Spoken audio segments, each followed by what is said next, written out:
everybody, this is Monica reporting live from Spooky Central again. As most of you probably know, my wedding mother-in-law video kind of blew up just a little bit, and I was surprised to find out that a lot of you lovely ladies and gentlemen were able to relate to that story. I'm sorry you were able to relate.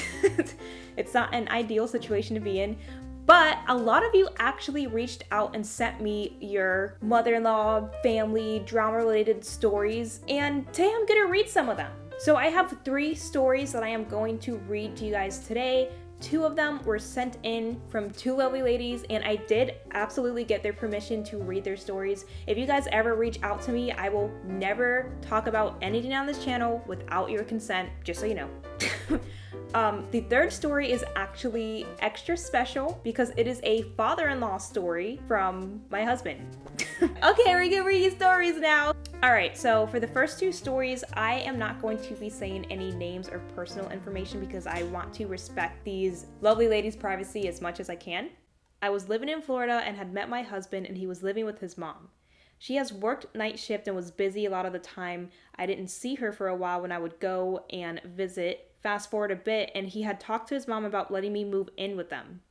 I was paying $825 for a room and was at his place most of the time. When he had sat to talk to her, she said we had to get married, which we weren't ready for yet, so we got engaged. It was forced, but we both foresaw it happening anyway. So after I moved in, I shortly realized the mistake I made.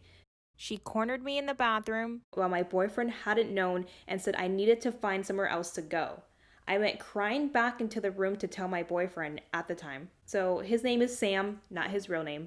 That's just what I'm going to use for this story. So she went to tell Sam, and Sam's response was, she does things like that, it's fine.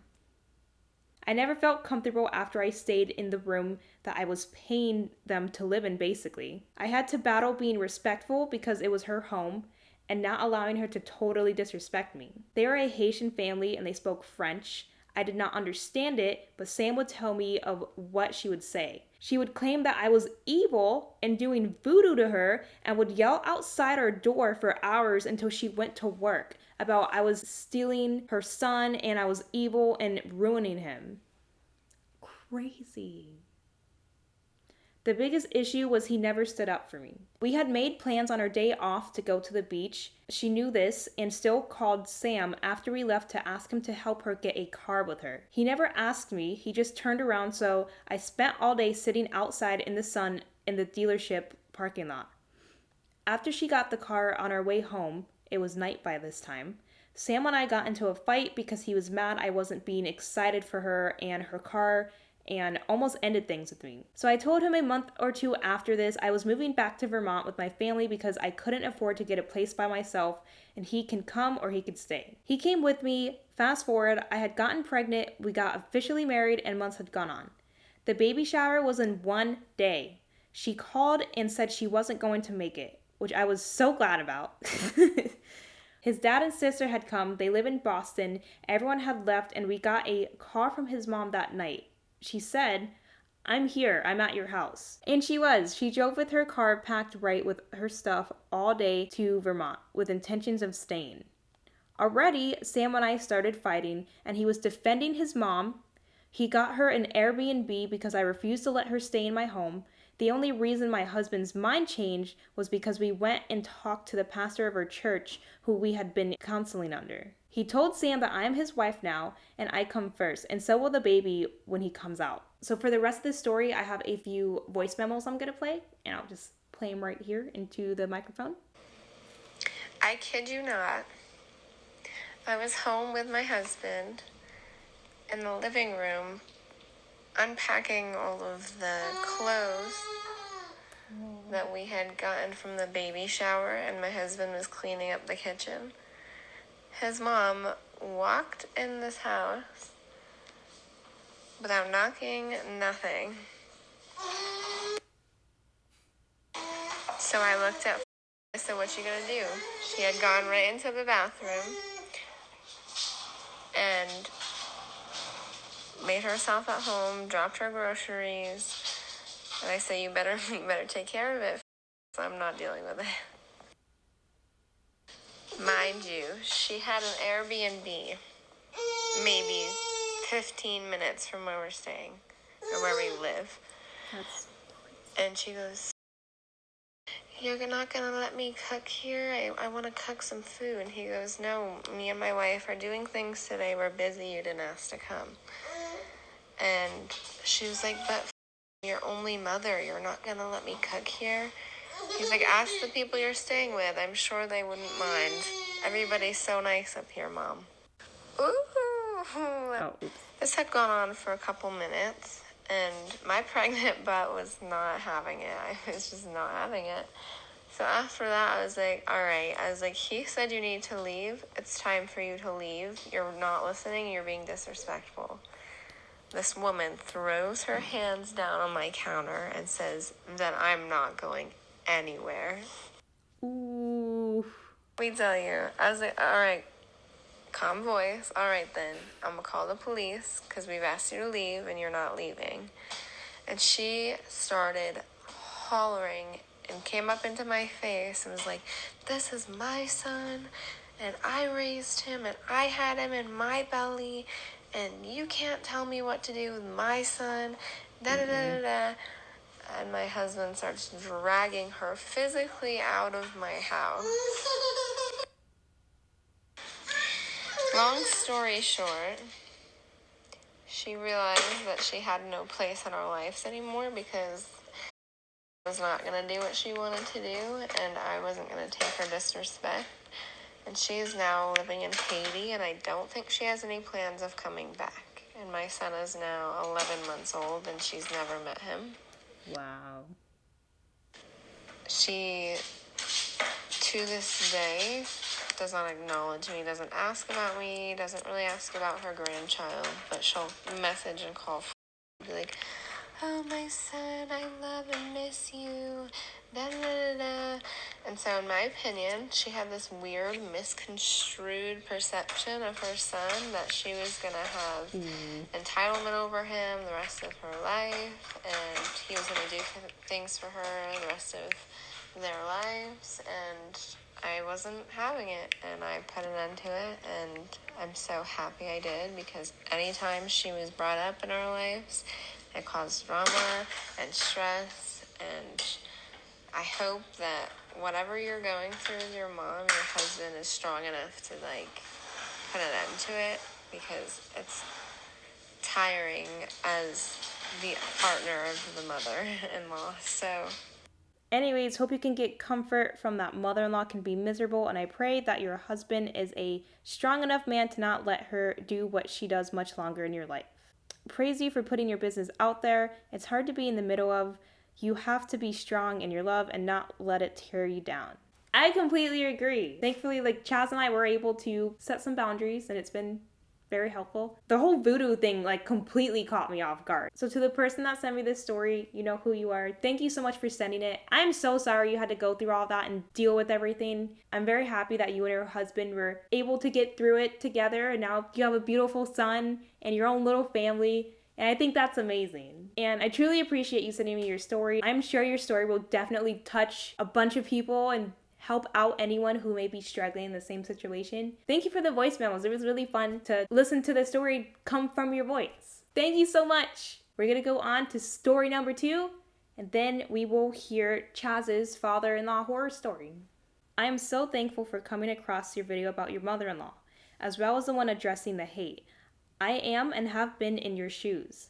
I have been married to my husband for 7.5 years, and we have been together for 15 years since December, and we have not had any communication aside from police reports and having his mom arrested and going to court in 5 years.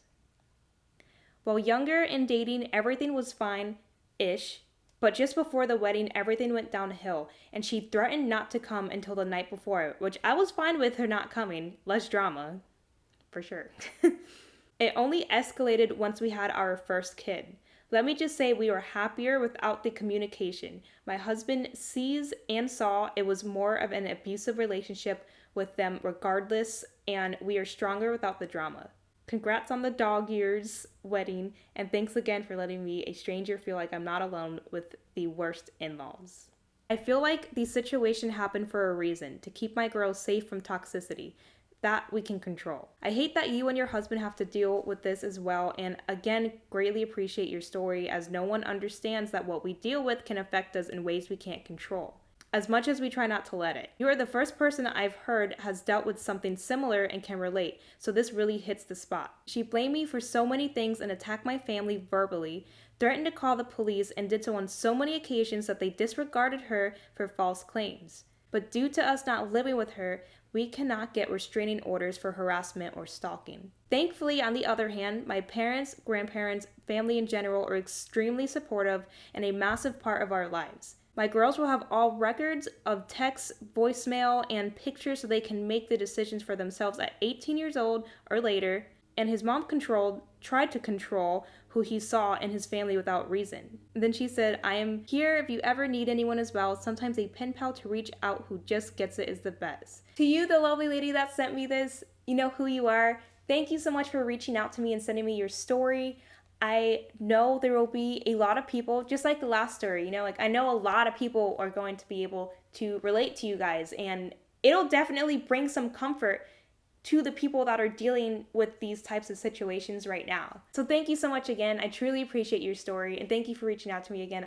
You guys are just so sweet, and you melt my heart. You truly melt my heart. So thank you.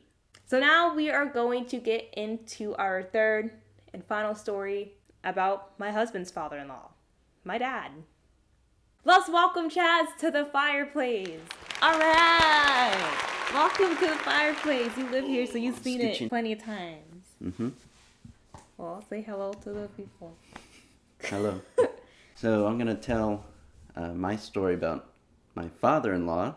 I think that, most people hear a lot more mother-in-law stories than they do father-in-law, so maybe some people can relate to this a little bit more. They have maybe not a mother-in-law story, but... Yeah, father-in-laws are assholes too sometimes. So I got my notes here that I can follow along so I'm not all over the place and stuttering. Like me. One day, Monica and I were going to have breakfast with her dad. We drove to his house to pick him up because he didn't have a car at the time. When we got to his house, we let ourselves in because she had the keys. That was her childhood home that she grew up in, so she's able to just walk right in. So when we walked inside, we couldn't find her dad anywhere, and the house kind of smelled really bad, like the trash hadn't been taken out in weeks. The stinky house. We ended up finding him one of the guest rooms, and he was completely knocked out. There were liquor bottles everywhere, so we couldn't wake him up even though we tried. We decided to just go back home, and a few hours later, Monica's dad is calling my phone nonstop. I didn't answer, so he left several messages, cursing at me and asking where Monica was.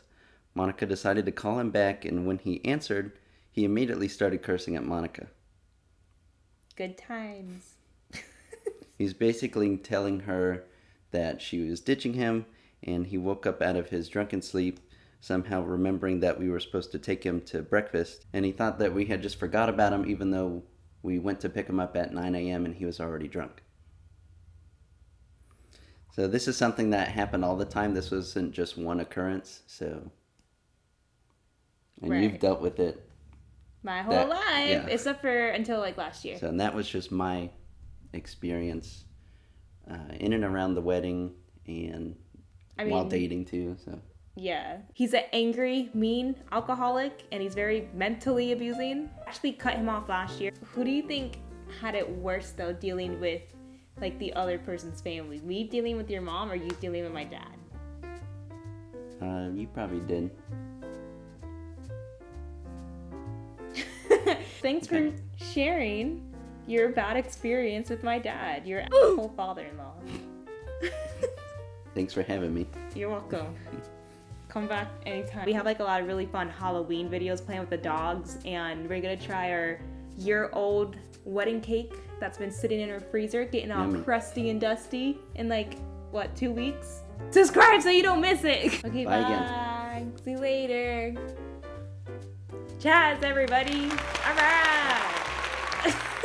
So if you can relate to any of these stories that you heard today, hopefully you can find some comfort in knowing that you are not alone and you are justified to feel however you may feel. If you enjoyed this video, please give it a thumbs up and let me know what you think about all of these stories in the comments below. Or if you have a story, feel free to share it in the comments below. Just a little side note, I am going to be doing a Halloween live stream on October 31st, Halloween at 8 p.m. EST.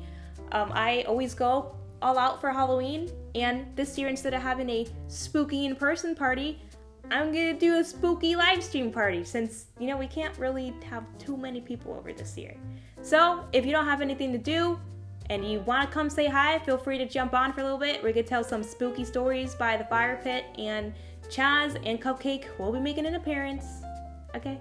I also have a very spooky subscriber special planned for 25K. I'm hoping to get there by Halloween, so it goes together. So if you like this video, share it with a friend, share it with someone that can relate to it, subscribe, help us grow our little family of 25K so I can put out that spooky subscriber special by Halloween. If not, you guys are gonna get a spooky special in November, and nobody wants that. Okay, that's gonna be it for this video. Thank you guys so much for joining me, and I'll see you live on Halloween. Okay, bye!